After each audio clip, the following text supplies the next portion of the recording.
Hi, I'm Aishwarya Venkatesh. In this video, we are going to discuss about the verdict that was given on December 22nd, 2020 for a case that is 28 years old.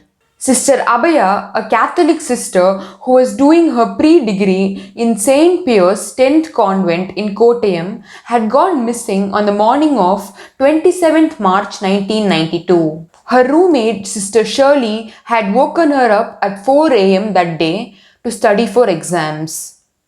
She had last known to have gone to take cold water from a refrigerator in a small room near the convent kitchen. On that morning, after her missing news was heard, people could notice a few things. The refrigerator door was left open. The water bottle had fallen down near the refrigerator with dripping water.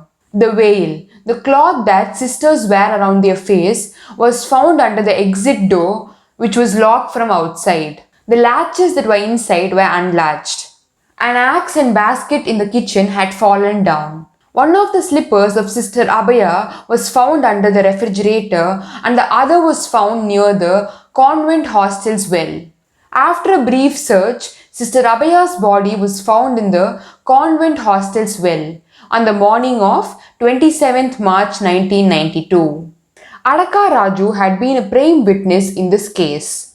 He had gone to the convent on the early hours of 27th March 1992, the day when Sister Abhaya died, with an intention to steal copper plate connected to the lighting arrestor installed on the terrace.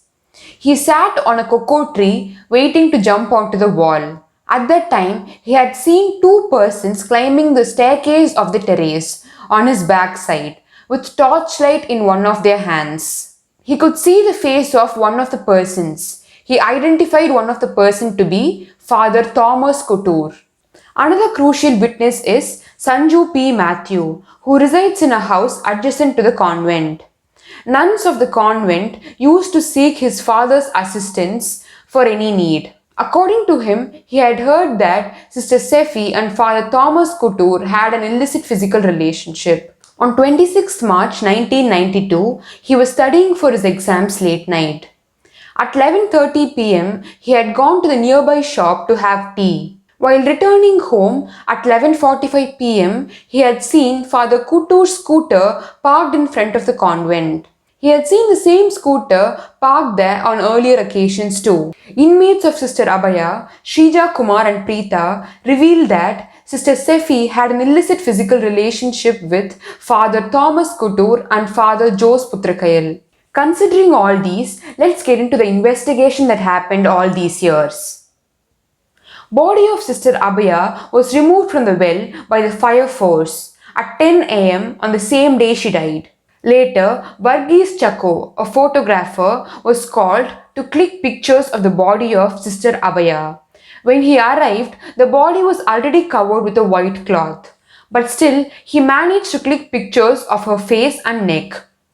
There were red marks on either side of her neck. Postmortem conducted by Dr. Radha Krishnan, principal of Kottayam Medical College, found injuries on the right shoulder, hip and ear. Also, head injuries were found. There were no signs of sexual assault. Even though there were such significant injuries, the report concluded the cause of death to be drowning. Clothing and other items of physical evidence of Abhaya was taken into custody by the police, which was later destroyed. Initially, the investigation started with the local police. Assistant Sub-Inspector of Kottayam West Police Station, V.V. Augustine, on probing the case, concluded the death of Sister Abhaya to be a case of unnatural death. An action council was convened by Joman Putrakayal, a human rights activist, in 1992, demanding prosecution of those responsible for Sister Abhaya's murder. Also, 67 nuns petitioned to the then Chief Minister of Kerala, asking to investigate the case as a homicide, that is, unplanned murder. Due to such pressures, the crime branch wing of the state police took up the case on 13th April 1992. On 30th Jan 1993, it submitted a report saying that it was a suicide, claiming that Sister Abhaya had psychological illness. On pressure from the common public, the case was soon transferred to CBI. CBI started the investigation on March 29, 1993, under the supervision of its officer Varghese P. Thomas. On 30th December 1993, Varghese P. Thomas resigned from the service of CBI. Later, he publicly said in a special press conference that he had resigned from his job due to the pressure from his superior officer V. Tyagarajan to record the case of Sister Abhaya as suicide, even though he arrived at a conclusion that Sister Abhaya's death was a case of murder. After this press conference, the case of Sister Abhaya became hugely controversial. On 7th April 1995, CBI conducted the dummy test. A dummy body of Sister Abhaya was made to do experimental tests in the well, where her body was found. This test report concluded that homicide is possible. But still, on 29 November 1996, SP CBI A.K. Ohri issued his first final report, which stated that it couldn't be determined whether the case of Sister Abhaya was a suicide or homicide. This report was not accepted by Chief Judicial Magistrates Court. Following this, a second final report was issued by Deputy SP CBI Surinder Paul on 9th July 1999, which stated that it was a case of homicide, but they couldn't determine who was the murderer. This report was also not accepted by the court. So, CBI R.R. Sahai issued another report on 25th August 2005, stating that there were no signs of anybody being involved in Sister Abhaya's death. This report again got rejected by the court, and the court ordered re-investigation once more. On 6th of July 2007, the court ordered the CBI to conduct narco-analysis test. It is nothing but a test in which a truth serum will be injected into the person to get the truth. This test was conducted on Sister Sefi, Father Thomas Couture and Father Jose Putrakayal, in which they had revealed clearly that Sister Abhaya was murdered and they were guilty. These videos are available on YouTube for the public to view. These recordings were sent to the Chief Judicial Magistrate Court and to the High Court of Kerala. When these recordings were viewed, they had huge manipulation from the original version. The Center for Development of Imaging Technology, CDIT, Thiruvananthapuram, examined these recordings and found that each person's recordings had been edited at more than 20 places. Sister Sefi had undergone hymen restoration procedure in the church's hospital.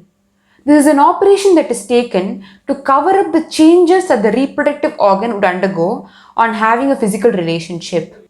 Also, the building where the crime was committed was extensively remodeled for the destruction of evidence.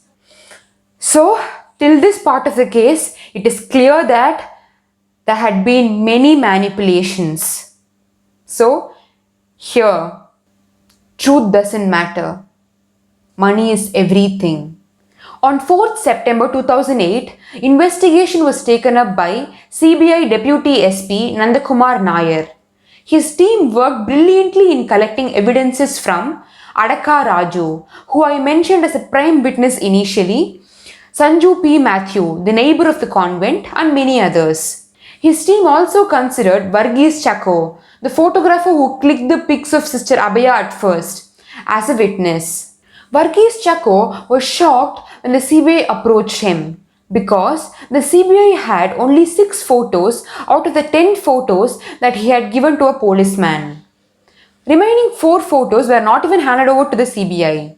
Those 4 photos were the crucial ones, as it had the close-up shots of Sister Abhaya's face and neck where the injuries were visible. Also, the bill for those photographs proved that there were 10 photographs handed over to a policeman.